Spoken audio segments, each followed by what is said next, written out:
नमस्कार, वंदे मातरम। मैं हूं श्यामगिरी। आप देख रहे हैं हमारा चैनल मुद्दा भारत का। मुद्दा भारत का यानी मुद्दा है आपका, मुद्दा है चुनाव आयोग के एसआईआर का। या चुनाव आयोग पूरे देश में एसआईआर लागू करने जा रही है, जिसको लेकर जो है कई राज्यों में घमासान शुरू हो गया है। खासकर हम बात करेंगे पश्चिम बंगाल की। पश्चिम बंगाल में ममता बनर्जी तो अलग ही गेम खेलने जा रही है। उनको साफ साफ कह रहे हैं कि हम न किसी चुनाव आयोग को मानते हैं, न केंद्र सरकार को मानते हैं। वो अपना वोट बैंक लेके अपने राज्य को जो है सुरक्षित रखना चाहती हैं। आखिर में ममता बनर्जी की इसके पीछे मकसद क्या है? क्या वो नहीं चाहती कि यहाँ से जो अवैध रूप से बांग्लादेशी रह रहे हैं, अवैध रूप से रोहिंग्या रह रहे हैं, क्या वो देश के बाहर नहीं जाना चाहिए? क्या वो उनको वोट देने का हमारे देश में अधिकार है उनका? ये सबसे बड़ा सवाल पैदा होता है।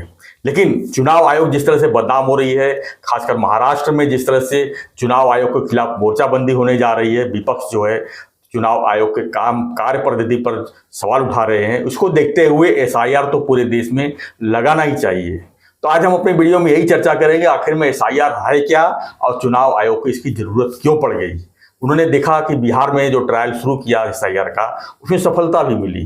पहले लोगों को वोटिंग जो है कैंसिल हो गए, बाद में जो है आसानी से उनके नाम भी वापस दर्ज कर लिए गए।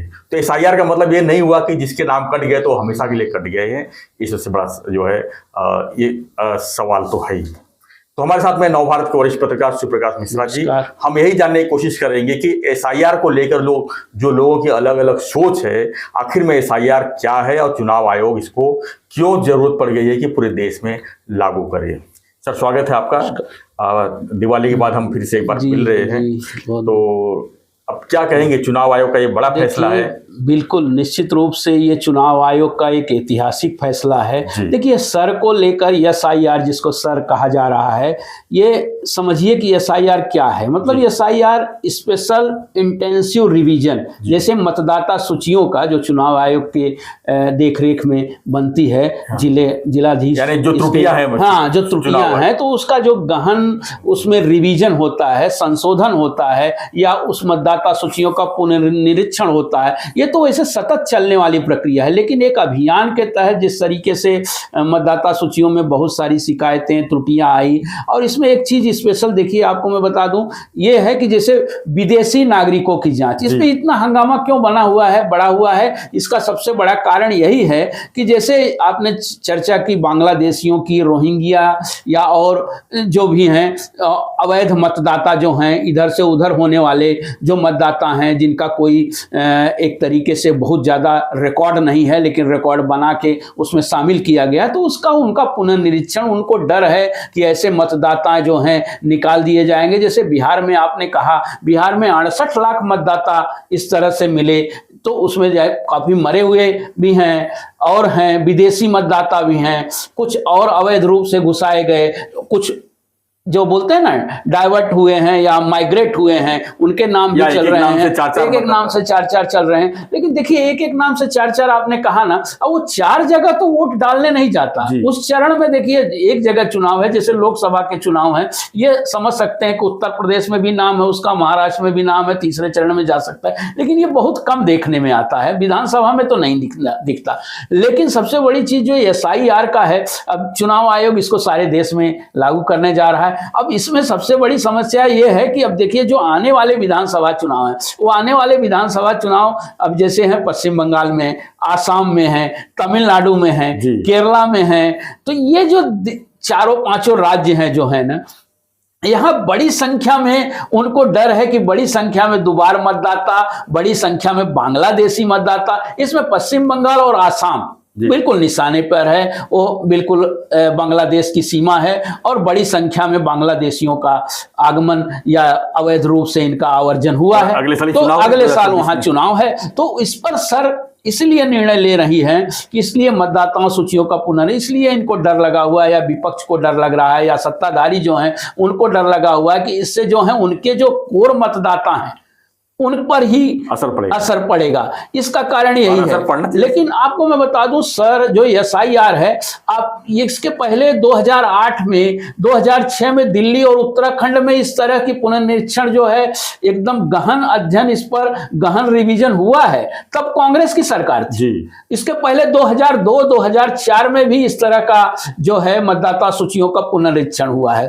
अब देखिए, अब बहुत ज्यादा, अब आधुनिकता में बहुत ज्यादा टेक्निकली बहुत ज्यादा फिट हो गए हैं, लोग भी हैं। अभी देखिए चित्र जो लगाए जाते हैं, फोटो, अभी भी साफ फोटो नहीं दिखाई देते, अभी भी बहुत सारी त्रुटियां हैं तो त्रुटियां दूर होनी चाहिए। और चुनाव आयोग अगर इस पर पहल कर रहा है अच्छी, तो उसको स्वीकार करना चाहिए, उसका स्वागत करना चाहिए। अब चुनाव आयोग ये है कि अब भाई अगले साल इनके चुनाव हैं, और इस तरह जैसे बिहार के चुनाव के पहले अचानक नाम कट जाएंगे तो वो भारी पड़ेगा। तो एक कुछ पार्टियों को डर लग रहा है कि ये मेरे वोटर्स पर एक तरीके का निशाना है, एक तरह, इसलिए बोल रहा है ना।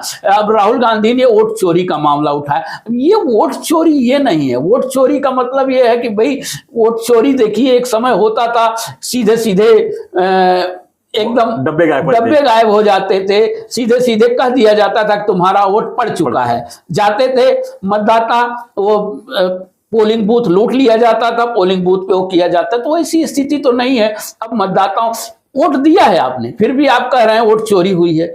आपके वोटर्स ने वोट दिया है, लोगों ने वोट दिया है, लेकिन उनका कहना वोट चोरी। उनका एक तरीके से उनको कहने का है कि भाई वोट हमारी चोरी, हम हार रहे नहीं, जीत रहे। अभी आपने पिछले दिनों देखा, चाहे राहुल गांधी का प्रेस कॉन्फ्रेंस हो, चाहे यहाँ पर उद्धव ठाकरे का हो, ये लोगों ने क्या दिखाया है कि जिस घर में लोग रहता ही नहीं उसका नाम वहां पर है, वहां पर। तो SIR का मतलब यही हुआ ना कि वो सब कैंसिल हो जाएंगे। इससे विपक्ष को तो आवाज उठाने की जरूरत ही नहीं, की आवश्यकता नहीं। बिल्कुल सही कहा आपने। उस पर तो यही है कि उसका भाई पुनर्निरीक्षण हो, मतदाता सूची, और सब। अच्छा, नए नाम उसमें शामिल होने की व्यवस्था है। 18 साल के ऊपर के जो हैं उनके नए नाम शामिल होने चाहिए।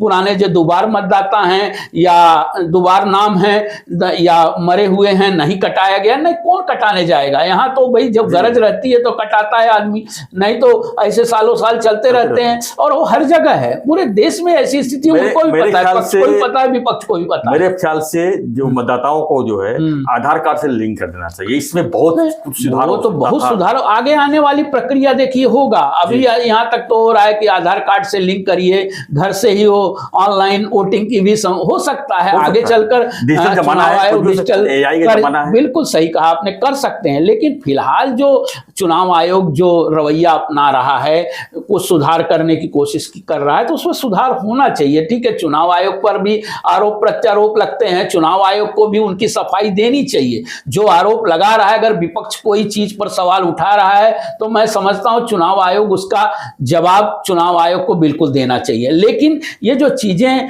पब्लिक डोमेन में हैं और पब्लिक को वो दिखा रहे हैं कि भाई ये चीजें ऐसे हैं, जैसे उन्होंने बिहार में साबित किया कि देखिए हमने 68 लाख मतदाता, मतलब बिहार के कुल वोटर 6% वोटर सीधे सीधे से कम हो गए हैं। अब 6% वोटर उनका किस तरह उपयोग होता, सुप्रीम कोर्ट जाना पड़ा। हाँ, सुप्रीम कोर्ट जाना पड़ा, और सुप्रीम कोर्ट भी इस पर सीधी उनकी भूमिका थी कि भाई वो जो कर रहे हैं भाई वो उनका अधिकार है, वो कर रहे हैं और सही तरीके से कर रहे हैं। आप अगर सवाल उठाते हैं, उठाइए, सवाल उठाना आपका अधिकार है। लेकिन जहां तक सर की बात है, SIR की बात, अब देखिए महानगर पालिका, महाराष्ट्र में भी महानगर पालिकाओं के इलेक्शन है। मुझे नहीं लगता कि महानगर पालिकाओं के इलेक्शन के लिए SIR लागू होगा, क्योंकि और समस्या। लेकिन जहां विधानसभा चुनाव नजदीक हैं, वहां उन मतदाता सूचियों का पूरे देश में तो स्टेप बाय स्टेप, हाँ बिल्कुल सही कहा आप, चरणों में लागू होगा। लेकिन जिसके अगले साल जिसके चुनाव हैं वो पहले होंगे। और उसमें इसलिए ज्यादा हो हल्ला मचा हुआ है कि अगले साल बिहार के चुनाव है, अगले साल बिहार तो अभी है, बिहार अभी बंगाल के चुनाव है,